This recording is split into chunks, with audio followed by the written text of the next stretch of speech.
That's the outside veer, which we haven't seen too much of yet. So they do not look like an option team. It's third and very short. And very short. So Hayda in motion again. And they hand it off. Basically the same play. This time, dive left. Looks like the far official didn't give him much forward progress. He did not need much, but we'll see if the knee hit, and if it's a fourth down, it is. Fourth and very short. So they will go for it. Fourth and short. They hand it off, and Menlo is into the backfield in a hurry, and they are going to turn it over on downs as Chris Ziesler led the charge for Menlo. And a huge turn of events there as they stopped the Gators on 3 consecutive plays, and will get the ball short yardage, back. And they stopped them, that's for sure. So we'll see if Menlo can take that momentum as a pass on first down is incomplete, intended for Tommy Ford. Well, again, these are, I think, adjustments that both offense and defensive coaches make, and Menlo is, looking to go ahead and capitalize on those 3 or 4 first downs they made in a row, and move the ball down. See if the Gators go ahead and make some defensive adjustments on that. Pass right is complete inside Sacred Heart territory, and then as he hit Jack Suter, and Jack's had a big game receiving on that far side of the field as he picks up a first down. Well, those are those seam routes, or quick posts that we've seen Menlo run in the past. First and 10. Wicker's pass is intercepted by Colin Turndrip, and he's bringing it back inside Menlo territory. So Sacred Heart picks up a big turnover, and they are in Menlo territory for sure now. That was similar to the play we saw on there earlier in the half, where he threw it to his left, and the underneath linebacker just missed the pickoff. In this case, it was picked off, and Sacred Heart is in very good field position. Handed off on first down to Cropper. And it looks like he fumbled. And Menlo is reacting as if they've got this one. The officials did not. seem to be in no hurry to unravel the mystery, and they will give it to Menlo. All right, so a turnover by each team here. So Menlo dodges a bullet. Nice play. As that was knocked out cleanly on the play by Menlo, and it'll be first and 10 for the Knights. So it's been a game of momentum so far as Menlo. I'm not sure who came up with the fumble recovery, Casey, but it goes to Menlo, that's for sure. Might have been Ziesler again who got in there. It was Ziesler who knocked it. Yeah, Ziesler who knocked it free. So 2 series in a row in which Chris Ziesler has made 2 big plays. I think Ryder Quigley was the one that came up with it. Wickers on first down. Passing out right is incomplete, short of the intended target. Anderson, it looked like, on the far side. And actually, it was Suter again. But the referee was right there, and there was no doubt that it was not caught in this case. Second and 10.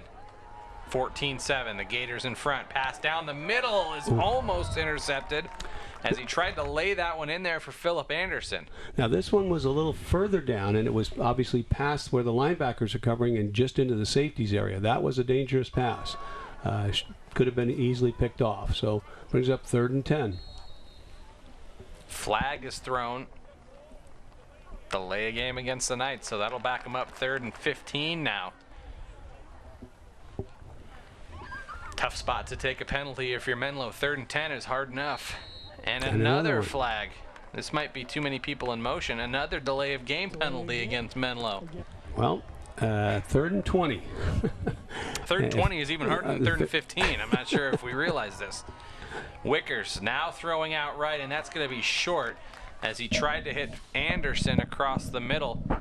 And it'll be 4th and 20 now. So Menlo got the turnover on the fumble, but they weren't able to do much with it. In fact, they lost 10 yards in the drive, and we'll have to punt it away. Pressure coming up the middle. Might have gotten a piece of the punt as it's going to bounce in Menlo territory still, and it'll be 1st and 10 for the Gators with excellent field position. Well, even though he may not have gotten a piece of it, it kind of shortens the punter's leg, and so you don't get the distance you want, and nice.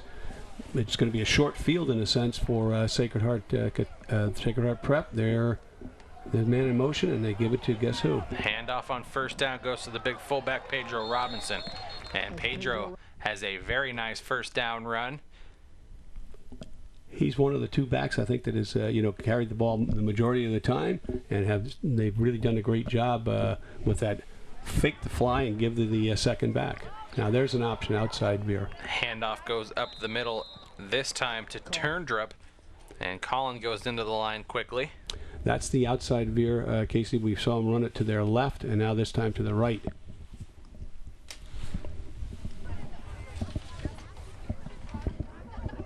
Pitch to Turndrup again, and now he cuts back across the grain, but there's Menlo Knights on that side. Now they're in pursuit, and still on his feet, gets back to the line of scrimmage. So Turndrup does a very nice job breaking contain on the left side, as Menlo was there in proper defensive positions, couldn't bring him down. You're right, and he just he makes a quick move here, and then he uses his speed to get around the corner. And although he doesn't make additional yardage, he gets back near the first down. Could have been an easy loss of about 5 or 6 yards. So it brings up 3rd and long. Play action pass throwing out left, and that is incomplete. Intended for the big wide receiver on the far side, O'Donnell. And it'll be 4th down. Well, good coverage. And, Menlo was by no means fooled, and I think had everybody covered. So it brings up that 4th. See if they can hold him here. They'll go for it here on 4th, and he looks to pass it. Passing downfield, it's a wobbly throw, and it's incomplete. As Menlo was there defensively, as the pass attempt by Cropper came up short, so it'll be a turnover on downs. And in this case, you really didn't want to intercept it. You get the ball back. If you intercept it back there, it's near your own goal. Here, because it was 4th down, it's a turnover on down. So Menlo gets it, and let's see if they can go ahead and move the ball and move the chains and maybe get back on the scoreboard. Pass over the middle is complete to Jordan Williams, and Jordan is down to the 45. So Menlo looking to strike quickly. And that is in that range where the safety can't get to it. It's right between those linebackers and not deep enough so that the safety can come up and make the play. Ford goes in motion now. He stops on the far side, and the handoff goes to Tupou, as Tupou bursts his way through a couple tacklers and is into Sacred Heart territory. I think he's a load to bring down. He's a hard runner. We've seen that in the past, and almost broke it here. So picks up about 5 yards on that play. 2nd down 5. Menlo looking to end the season on a high note. They trail this one 14-7. Wickers pumps, still rolling, now throwing, and it's tipped up a couple times and it falls incomplete.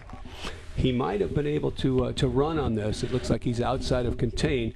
Obviously, when you're doing this, you see a receiver, you're going to throw the ball and pick up an easy 10 yards. But he may have been able to run for an additional 5, or the first down 5, 6, 7 yards. Anderson goes in motion, 3rd and 5. Wickers rolling out, throwing on the run again. He's got Philip Anderson, and now he's in stride to the 10-5 touchdown Menlo. A very nice catch and run by Philip Anderson as he went up, grabbed it, and then turned upfield and exploded for the touchdown. And the ball's thrown right where it has to be. Just, a very, very nice catch. The safety was coming over. He's not in position to make the play. I think he was probably going for the interception. And then Philip just runs, doesn't stop till he gets in the end zone, and it's we got an opportunity to tie the score right here or take the lead with a 2-point play. Flag comes in on the PAT. Maybe looks like an illegal substitution against. Right, 12 men on the field for the Gators. Now well, I guess they'll kick it, but it's closer, and if you elected to go for 2, you've got a better chance. Kick is up, and it is good. So we have a tie ball game here into the 3rd quarter. The teams are trading blows on offense. This is the first score in a little bit, but it hasn't been for lack of opportunities, as Menlo has tied this one up at 14. They finally squibbed it. I'd be a little leery of the of a long kick. And good coverage on that short kick by Menlo, as Sacred Heart will start at about their own 30. 1st and 10. Well, Casey, it has been a game where each team has moved the ball well, but hasn't been able to put it in the end zone as frequently as they'd like. So we'll see if the defenses can rise here. And there's a fumble. Fumble on the exchange, but he quickly jumped right back on it. So no harm done there. Only lost a couple. It'll be 2nd down and 11. maybe not even 11, 2nd and 10. Quick pass out to the right is complete to O'Donnell. And O'Donnell gets a block and he turns upfield, has a first down, a little bit more down to the 45. Flag was thrown and a block in the back against Sacred Heart. Looked like there was a block in the back. I didn't want to mention anything unless there wasn't a flag thrown. As you saw the defender actually, or the offensive player, put his hands up immediately as if to say, oh, no foul. But the official was not persuaded. They rarely are. So it's going to be 2nd down and about 20 now.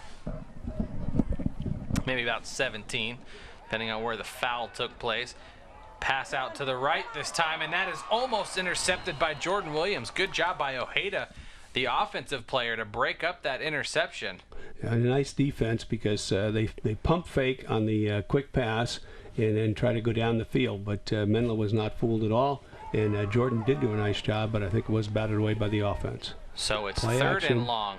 Screen pass out to the right is complete, and room to run to the 40, down to, the 38-yard line. It's going to be short of a first down as Colin Turndrup was bursting upfield, but a nice job by the Menlo defense to regroup. And I think that's a pretty good play to run. You've got a long yardage situation. The defense, you're not going to get fooled by double passes or anything else. So you try the screen, letting that first wave come by, and then hoping your back can go ahead and make the necessary yardage. So high short punt is going to go backwards and take a Menlo hop down to the 40-yard line. So Menlo will get decent field position out of this one as the punt picked up about 20 on the net yardage. Once again, a penalty stopped their drive. So if you don't commit the penalties, you're usually going to get the first downs and an opportunity to score. Anderson in motion on first down. Wickers rolling. Now he's going to keep it himself. Cuts to the outside and finally goes down as he was swarmed over quickly by Gators.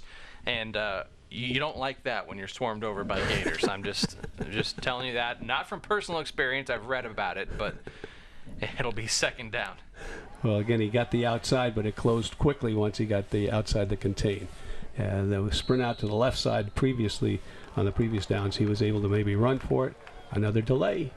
So Menlo is a little slow getting the snap count off. 2nd and 15. So that'll back him up. Anderson goes in motion. And they hand it off to Tupou, and he is quickly hit and dropped. Now that wasn't the draw. That was, I think, a designed run straight up over the guard. But a very little yardage, maybe call it 3 or 4. Time winding down here in the 3rd quarter. Wickers rolling left. Now pumps, and he's going to bring it down. He's in trouble. But he's got a lot of area on that side. He does, and he's got blockers on the far side. Now throws on the run, and it's incomplete, intended for Jack Suter. And Jack couldn't bring it down. He was going to be hit pretty good if he did. And it'll be 3rd down. Well, he does a nice job here. Excuse me, 4th down. He does a nice job of avoiding that first tackle and then buying some time. Maybe if you wait just a little bit longer, and of course, it's tough. When you're out on the field, it's tough to make those. Your decisions are very, very quick, very, very fast, and it was an excellent decision. Just didn't work out, so it brings up a 4th down, and they're going to punt. Richard Harris in to punt for Menlo, and the punt is a low line drive kick bouncing at the 30, and will come to rest at about the 25-yard line. So Sacred Heart will take over, and in a game where we've seen some offenses moving downfield pretty much at will the last couple drives, aside from that Menlo touchdown drive, the teams have been stymied by the defense. So they will switch sides to start the 4th quarter, and here for the first play of the 4th quarter is Pedro Robinson, and Pedro on a strong run has the drive going for the Gators.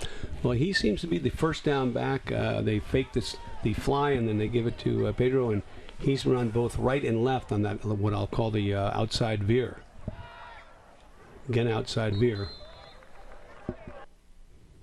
Not much room there, but he didn't need much for the first down. And it is 1st and 10. They pitch it actually on this play, and they hit Turndrup, and he turns it into a decent amount of yards. That was a pretty far pitch to make to Turndrup, but he picked up about 3. and there was no motion, no fly motion. Now they ran it into the split end side, and so that was the. Now here's their fly again, but that they ran away from the motion and pretty effectively.